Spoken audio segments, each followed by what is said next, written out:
다 같이 모든 일이 잘 되어가는 사람. 이런 것을 형통이라고 하죠. 어학사전에서 형통이란 단어를 찾아봤더니 모든 일이 뜻대로 잘 되어가는 것, 이렇게 되어 있어요. 그래서 제가 어학사전에 있는 말을 빌어서 그대로 제목을 삼은 겁니다. 모든 일이 내가 계획하고 목적한 대로 잘 되는 것은 누구나 바라는 일일 것입니다. 가끔 운전을 하다가 출근하는 중에 신호등에 초록불이 탁 터지더니 길이 뻥뻥 뚫릴 때가 있습니다. 신나죠?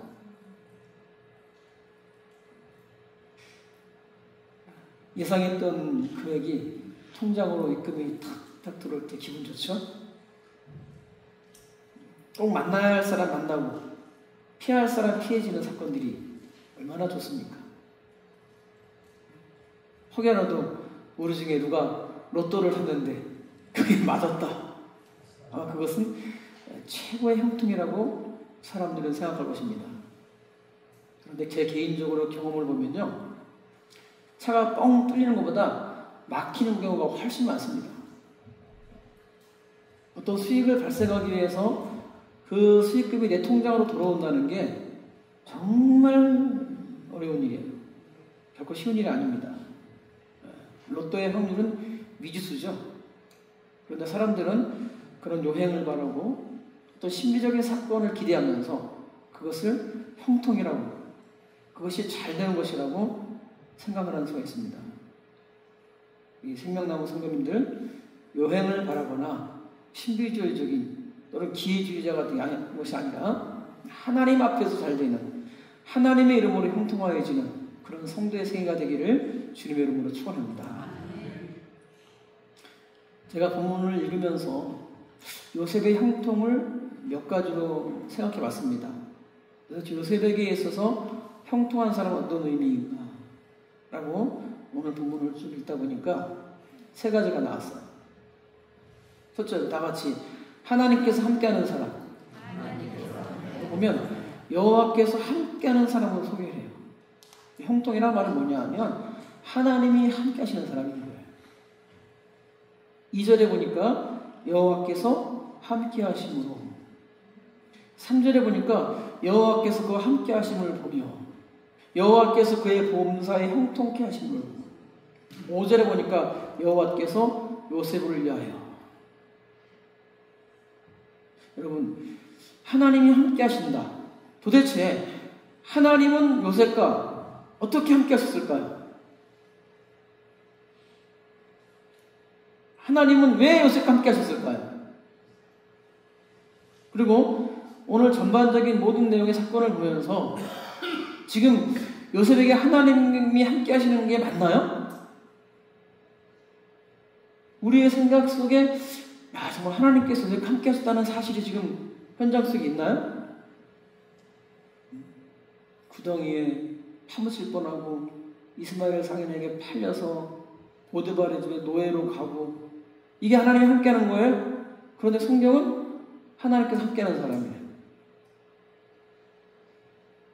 어떻게 하나님이 함께하는 사람이 이럴 수가 있을까?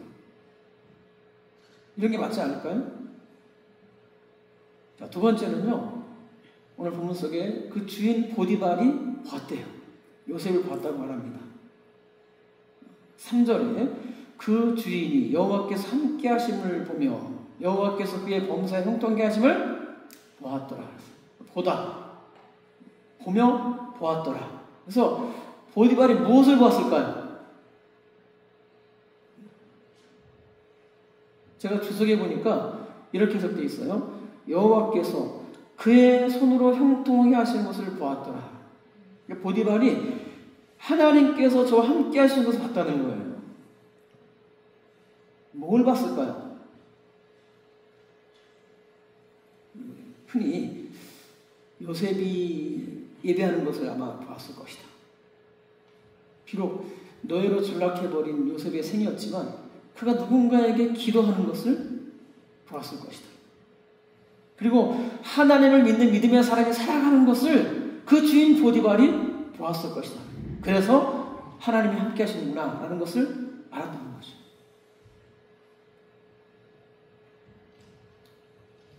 마지막 세 번째는 요셉이 보디발의 집에 가정 총무가 됩니다.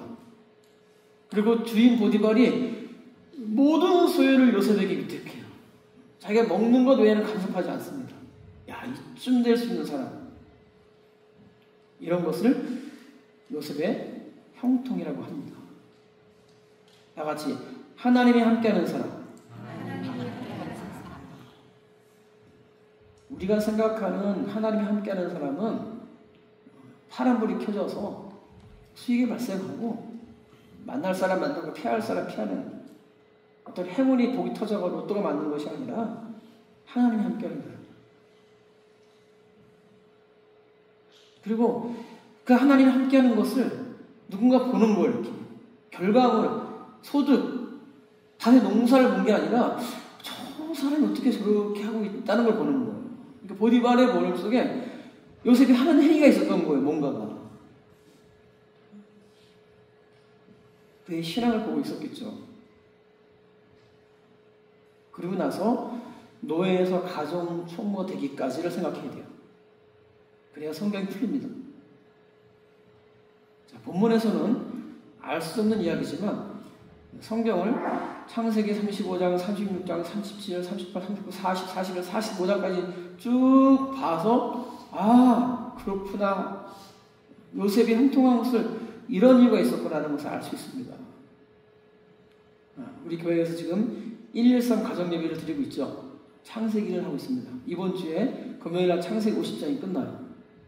저는 설교를 준비하면서 창세기를 보고 113 하면서 창세기를 보고 또 우리 임정환 집사님 유튜브 창세기를 보고 합니다. 그래서 이제 스토리가 쫙 깨졌어요. 그러니까 내가 알고 있던 요셉이 어떤 사람이었는가 봤더니 요셉이 어떻게 이렇게 형통할 수 있었을까? 첫 번째는요, 야곱의 상속자. 아버지 야곱으로부터 총애를 입고 아버지께로부터 들었던, 배웠던, 그리고 아버지로부터 주었던 그 상속의 일들이 있었어요. 자, 창세기 37장 3절에 보면 이렇게 말씀하고 있습니다. 다 같이 읽어볼까요? 시작. 요셉은 노년의 아들이므로 이스라엘이 여러 아들보다 그를 더 사랑함으로 그를 위하여 최소의 것을 지었더니. 여기서 노년에 얻은 아들은 자기가 사랑했던, 품고 있던 그 라헬을 통하여서 낳은 아들이에요. 라헬이 요셉과 베냐민을 낳다가 죽습니다. 자기 원하지 않던 레아는 아들을 쑥쑥 낳죠. 딸까지 낳고. 루벤, 시므온, 유다, 레위 뭐 다 낳습니다. 단, 납달, 이사갈, 스불론. 근데 라헬은 노년에 겨우 요셉을 낳고 단 베냐민을 낳다가 죽어요. 여기서 노년에 얻은 아들님으로 이스라엘이 여러 아들보다 그를 더 사랑했다. 여기서 여러 아들보다 그를 더 사랑했다라고 했을 때 그 사랑의 용어가 우리가 생각에는 자기가 사랑하던 품고 있던 라헬에게서 아들을 낳았으니까라고 생각할 수 있어요. 그것도 맞습니다. 그런데 제가 카리스라고 하는 그 주석에 보니까 원어에서의 의미의 사랑의 의미를 찾다 보니까 이렇게 나오더라고요. 요셉은 야곱의 총애를 얻은 아들이었다. 총애. 이 10명의 아들 가운데 요셉이 아버지 야곱에게 총애를 얻었대요. 왜 얻었나 봤더니 요셉은 사람됨이 뛰어났고 형들처럼 험담하지 않고 부모에 대한 형성이 지극하였기 때문이다. 이렇게 지혜를 달아놨어요. 그러니까 좀 더 연구하고 했던 사람들이 사랑이라는 단어 속에 추정했든지 카리스 주석에는 이렇게 되어 있어요. 야곱의 총애를 받았고 요셉의 사람됨이 뛰어났고 형들처럼 험담하지 않았고 부모에 대한 형성이 지극하였기 때문이다. 그래서 사랑받은 일을 하는 사람이었다. 밑도 끝도 없이 그냥 요셉 내 아들이니까 무조건 한 게 아니라 그만한 이유가 있었다는 거예요. 또 한 가지는 채색 옷을 지어 입혔다 그러죠. 그러니까 채색 옷 그러니까 무늬 있는 여러 가지 컬러의 옷이라고 사용하는데 사실 언어의 뜻에서는 긴 옷입니다. 여기 소매가 달린 긴 옷을 입고 이 옷이 긴 옷이 바지가랑이까지 해서 저 밑에까지 닿을 정도의 긴 옷을 입혔어요. 그 길이가 발목까지 내려오는 아마 세마포 옷을 생각하는데 여기서 언어에 보면 여성 명사가 되어 있기 때문에 채색 옷을 넣어서 우리나라 번역에 채색 옷을 지었더니 라고 되어 있습니다. 그런데 상징적인 것은 있어요. 이 긴 옷은 뭐냐면 애굽의 대표적인 그런 유물사상입니다. 고위 아주 있는 집안 어떤 품격 있는 큰 의미를 했을 때 이런 옷을 입히고 이 고대 왕자들이나 귀족들이 입는 호사스러운 옷으로 이렇게 되어 있어요. 그래서 최소한 이 채색 옷을 입을 사람들은 왕자나 공주나 요즘 말로 하면 금수저 계통의 사람들이 입는 옷입니다. 그런데 이 채색 옷 뒤에 또 숨겨진 게 있어요. 이 옷을 입을 만한 자격이 있는 사람. 아무에게나 이 옷을 입히지 않습니다. 그만큼 인격이나 어떤 실력이나 어떤 갖추었을 때 이 옷이 입혀져요. 제가 전도사 때 요셉이 히브리 사람 요셉이 애굽으로 노예로 끌려갔죠. 근데 거기서 보디발이 요셉의 애들을 확 들어왔어 이렇게. 그래서 애를 막 보통 놈이 아니야. 그래서 자기 가정 총무를 삼고 재산을 다 위탁했어. 히브리 민족하고 애굽의 언어가 어떻을까요? 어땠을까요? 창세기 42장 23절에 보면은 요셉의 형들이 애굽에 올라와요. 그리고 부채로 가려진 요셉을 만날 때 대화를 할 때 그렇게 말하지 않습니다. 어떻게 하냐면 자 읽어보실래요? 그들 사이에 통역을 세웠으므로 그들은 요셉이 듣는 줄을 알지 못하였다. 그러니까 히브리 언어하고 애굽의 언어는 다른 거예요. 그런데 요셉은 보디발에 가자마자 언어를 알았어요. 숨겨져 있는 게 있는 거예요. 다시 말하면 야곱이 이뻐하고 사랑만 한 게 아니라 그에게 채색 옷을 입혔다는 것은 그만큼 교육하고 훈련시켰고 자기의 경험적인 일들을 다 요셉에게 전수하는 거예요. 그래서 요셉이 보디발의 집에 노예로 끌려갔어도 당황하지 않은 거예요. 그들의 많은 언어를 이미 알고 있었던 거예요. 귀족에서 가지고 있는 품격이나 그들을 예우할 수 있는 것들을 알았다는 거예요. 그냥 양이나 치다 끌려갔으면요 그냥 노예예요 그냥. 근데 뭘 시켜보니까 예사한 놈이 아니잖아요. 이것이 첫 번째고, 두 번째는 아버지 야고보르 같은 요셉의 신앙이 있습니다. 요셉의 신앙. 다 같이 하나님을 말하는 사람. 하나님을 말하는 사람. 아마 이 창세기를 쭉 읽으면 아마 일일씀 하신 분들은 좀 이해가 될 거예요. 요셉이 자기 형 예서의 낯을 피해서 부엘세바로 갑니다. 거기에 꿈에 사닥다리를 경험하죠. 그리고 베델에서 올라가서 예서를 맞을 준비를 하다가 야복강에서 씨름을 하고 천사 씨름하다 한골뼈가 부러지고 이렇게 해서 수없이 많은 하나님과 만난 이야기들을 가지고 있어요. 베델의 하나님, 하란에서의 하나님, 미스바에서 하나님, 마하나임에서 하나님, 야복강에서 하나님, 브니엘에서, 세겜에서, 헤브론에서, 그리고 애굽까지 온 이 야곱의 일생. 그 야곱이 애굽의 바로를 만날 때 자기를 소개하니까 뭐라고 말하냐면 제가 험악한 세월을 보냈나이다 이런 고백을 해요. 네가 누구냐 그러니까 제가 험악한 세월을 보냈습니다. 그러니까 야곱의 생애 속에 얼마나 많은 일들이 있었을 거예요. 근데 그 일들 속에 그가 만났던 하나님을 요셉에게 알려주는 거예요. 자기의 경험들을 전수해서 자기 형을 피할 때 부엘세바에서 베델로 하란에서 미스바에서 마르 야복강에서 큰 말단다 하나님을 누구에게? 요셉에게 다 전하는 거예요. 그래서 요셉이 하나님을 가지고 있었던 거예요. 어떻게 알 수 있냐? 창세기 39장 9절입니다. 9절 읽어보시면 다 같이 이 집에는 나보다 큰 이가 없으며 주인이 아무것도 내게 금하지 아니하였어도 금한 것은 당신 부리니 당신은 그의 아내이니라. 그런즉 내가 어찌 이 큰 악을 향하여 하나님께 죄를 지으리까? 우리 성경에 하나님께 죄를 지으리까 이렇게 되어 있잖아요. 예전 성경에 하나님께 득죄하리까 이렇게 되어 있어요. 득죄. 이 일로 인하여서 내가 어떻게 죄를 득하겠습니까? 하나님을 말하는 사람, 이건 중요한 거예요. 자기 동행도 아니고 교회도 아닙니다. 그냥 가서 이방에 가지고 애굽에서 보디발의 부인이 그냥 야 한번 어떻게 해보자 하고 눈짓하고 말마다 그렇게 하니까 뭐 눈 감을 수 있다고 생각할 수 있는 거예요. 그런데 요셉의 마음속에 이 악을 행하여, 이 큰 악을 행하여 누구에게? 하나님께 죄를 지으리까? 이것이 요셉의 신앙관이에요. 또 보실래요? 창세기 40장 8절입니다. 40장 8절 다 같이 그들이 그에게 이르되 우리가 꿈을 꿨으나 이를 해석할 자가 없도다. 요셉이 그들에게 이르되 해석은 하나님께 있지 아니하니. 하나님께 있지 않습니까? 보디발의 감옥. 이 보디발의 이 감옥에는 왕의 범법한 자들도 같이 있는 감옥이었어요.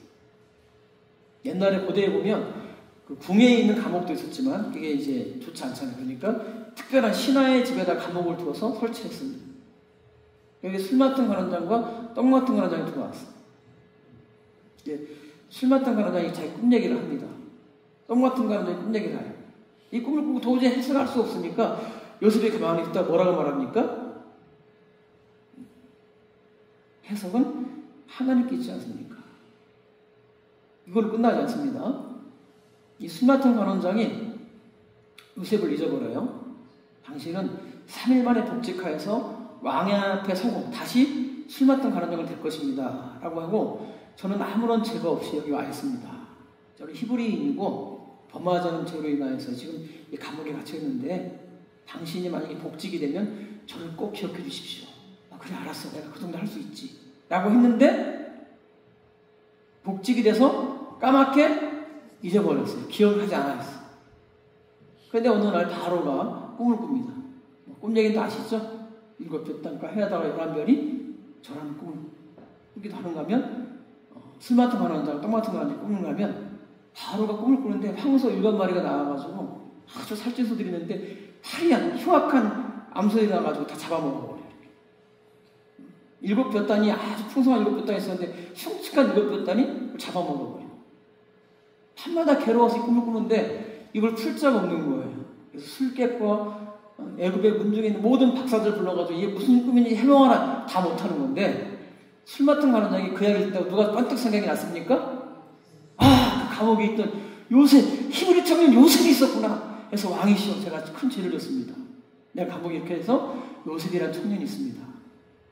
그래서 요셉의 수염을 깎고 새 옷을 갈아입히고 붕진 옷을 입혀가지고 바로 앞에 딱 세웁니다. 네가 요셉이냐? 예, 제가 요셉입니다. 내가 한 꿈을 꿨는데 이 꿈으로 인해서 괴로움을 당했다. 할 때 그 왕 앞에서 요셉이 뭐라는지 말하는지 아세요? 41장 16절. 창세기 41장 16절. 다 같이 읽어보실래요? 시작. 요셉이 바로에게 대답하여 이르되 내가 아니라 하나님께서 바로에게 평안한 되시기를 대답하시니. 누가 대답을 해요? 하나님을 말할 수 있는 사람. 여러분 자꾸 교회 안에서 예배당 안에서 교회들끼리 만나서 하나님 얘기만 하지 마시고 밖에 나가서 믿지 않는 그들에게도 하나님을 말할 수 있는 사람. 교회 안에서는 다 믿음이 좋아요. 다 신실하고 다 예수 믿는 것 같아요. 요셉은 보디발의 집에서나 술 맡은 관원장 감옥에서나 저 애굽의 왕 바로 앞에서나 하나님을 말할 수 있는 사람. 이런 사람을 형통한 사람이라고. 또 한 가지는 제가 좀 지어낸 겁니다. 다 같이 근면 성실한 사람. 근면 성실한 사람. 누가 보든지 안 보든지. 교회도 그래. 저는 목사니까 교회에서 봉사하는 사람들 봅니다. 주방에서 봉사하시고, 토요일 되면 화장실 청소하시고, 교회 청소하시고, 또 평일에 오셔서 살펴주시고, 또 가끔 교역자 사무실에 모든 음식도 갖다 놓으시고, 교역자들이 점심 먹는 거 아시고, 뭐 생선도 맡아놓고, 다 알고서. 또 그런가 하면, 뭐가 있나 빼가는 분들도 있어요. 교회 뭐 먹을 게 없다, 있으면 가져가. 청소도 하는 사람이 있고, 안 하는 사람이 있고. 그럼 저는 다 생각해요, 목사가. 하나님, 요셉이 노예로 전락해서 보디발의 집에 끌려갔어요. 근데 거기서 가정 총무가 됐다. 이거 쉬운 일일까요? 이런 소외를 얻을 수 있는, 이런 성실함이 인정받는 건 쉬운 게 아닙니다. 그래서 제가, 얼마나 요셉이 신실했으면, 얼마나 잘했으면. 그래서 제가 근면 성실함이라는 단어를 찾다 보니까 한 도표가 딱 나오더라고요. 그래서 제가 이걸 찾아봤어요. 자, 근면과 성실. 근면과 성실 의미. 근면이란 말은 뭐라고 되어 있어요? 부지런히 일하며 힘쓴다. 성실은 진실되고 충실하게 행동한다. 이게 근면과 성실의 의미래. 사회적으로나 교회적으로나 신앙생활에서나 직장에서나 근면 성실. 강조점이 있죠? 뭐라고 되어 있습니까? 근면하다는 말은 목표 달성을 위해 끊임없이 노력하는 모습을 근면이라고 해요. 성실은요, 책임감을 가지고 의무를 다 하는 모습을 성실이라고 해요. 최소한 보디발이 아니 얼마나 많은 노예 갖고 그분 중에 자기 애굽에 얼마나 많은 사람이 있겠습니까? 장관쯤 된 사람이. 근데 그 히브리 청년 하나를 보고, 이 친구 이거 그냥 보통 애가 아니네? 라고 볼 수 있다면 어느 정도의 근면, 어느 정도의 성실이 있었을까요? 근면의 특징을 보니까는요, 열정적이고 인내심이 강하고 목표 지향적이다. 성실한 사람은 책임감 있고 진지하고 신뢰성이 높다. 이거 좋은 얘기예요. 그런데 근면하고 성실한 사람들에게 부정적인 것도 있습니다. 어떤 건가요? 자, 근면의 부정적인 성향 뭐라고 되어 있어요? 과도한 노력으로 인한 스트레스 및 휴식의 부족이 있을 수 있다. 요셉은 피곤하도록 일한 겁니다. 피곤해 나 못해 쉬어가 아니라 그럴 수 있어요. 이렇게 꼬이고 저렇게 엉망진창이 되고 휴식도 없이 무조건 달려간 겁니다. 그래야 가정 총무되는 거예요. 자, 성실하다는 말은 뭐라고 되어 있습니까? 완벽주의와 더불어 고집이 강하고 변동성이 부족할 수 있어요. 이게 성실한 사람의 특징이에요. 그리고 부정적이에요. 어떤 면에서는 아주 완벽주의자죠. 고집쟁이죠. 하늘을 찔러도 피하면 안 되는 사람. 이런. 그래서 근면하다는 말은 마라톤 선수 40.19를 달리는 사람과 같다. 성실한 사람은 풍작을 위해 꼼꼼하게 밭을 갈고 씨앗을 뿌리는 사람과 같다. 우리는 형통이라는 단어를 자기의 노력과 수고도 없이 잘 되는 기복적인 일로 해석을 잘해요. 기도하면 하나님께서 초자연적인 일을 만들어가지고 삶을 변화시키고 직업을 바꿔놓고 환경을 바꿔놓고 어떻게 될 거라는 막연한 그런 기복적인 것을 가지고 우리는 형통이라고 생각합니다. 그러나 성경은요, 환경을 초월하거나 환경을 넘어서지 않습니다. 그 자리에서, 그 속에서 하나님을 보도록 하셔요. 이게 신앙입니다. 어렵죠, 물론. 힘들고. 어떻게 수고 없이 열매를 맺겠습니까? 교회에 헌신 없는 열매가 어디 있겠습니까? 저는요, 지금 이 시대에 우리가 바라보는 최선의 자리가 예배라고 생각을 합니다. 어떻게든지. 마지막 시대에 예배가 무너지는 것을 보면 알 수 있어요. 교회도 마찬가지고, 개인도 마찬가지고, 신앙도 마찬가지고, 예배하는 것을 보면 저는 알 수 있습니다. 39장에 보면 형통이라는 단어를 사용했지만 저는 야곱의 노년에 얻은 아들이고 더 사랑하였고 채색옷을 입힌 사업 속에는요, 야곱이 자기의 험악한 세월 속에 돌아와서 베델에서 만났던 하나님, 부엘세바에서 사닥다를 만났던 그 하나님, 다시 베델로 올라가고 그 하나님에 대한 얘기를 하는 요셉에게 충분히 말했을 거라고 생각합니다. 가끔 제 가정에서 제자들은 우리 아내와 아이들에게 야, 내가 목회하는 중에 하나님이 이렇게 하시더라 라는 것을 가끔 말할 때가 있습니다. 왜냐하면 제 힘으로, 제 실력으로, 제 능력으로 한 게 아니라 하나님께서 저를 통하여서 나에게 얼마나 어떤 일들이 이루시는 것을 너무 놀라워서 제 아들에게 은연중에 해줘요. 요셉이 최소한 그런 얘기를 들었기 때문에 애굽에 나갔어도 다니엘처럼 하루에 창을 3번 열고 하나님께 기도했고 하나님께 예배했던 것을 보디발이 봤다고 생각합니다. 밭이 잘 됐네? 수익이 발생했네? 저 녀석 쓸려와 이걸 가지고 어떻게 하나님께서 함께 봤다르겠습니까? 하나님께 예배하는 그 모습을 본 보디발이 야, 정말 저놈은 하나님 함께 하네 라는 것을 봤겠죠.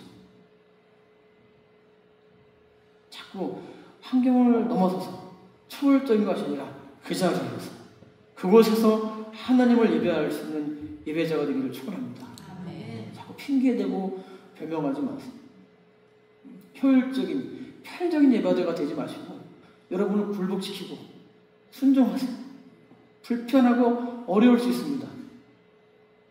그러나 그것에 하나님을 위한 예배자라면 그 자리에 서 있는 것이 마땅합니다.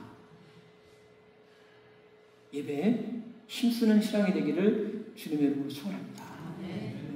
양보할 거 있고 안 할 거 있잖아요. 두 번째는 하나님을 말하는 사람. 그렇죠?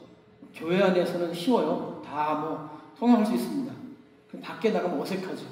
나보다 좀 상급자, 돈 많은 사람, 레벨이 높다고 생각하는 사람, 저 사람에게 감히?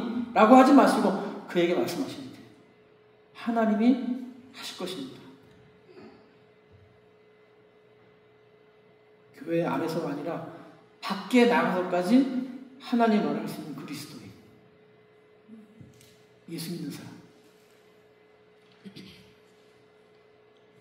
우리 생명나무 교회가 교회에서의 헌신이 아니라 세상에서도의 헌신이 소문나기를 축원합니다.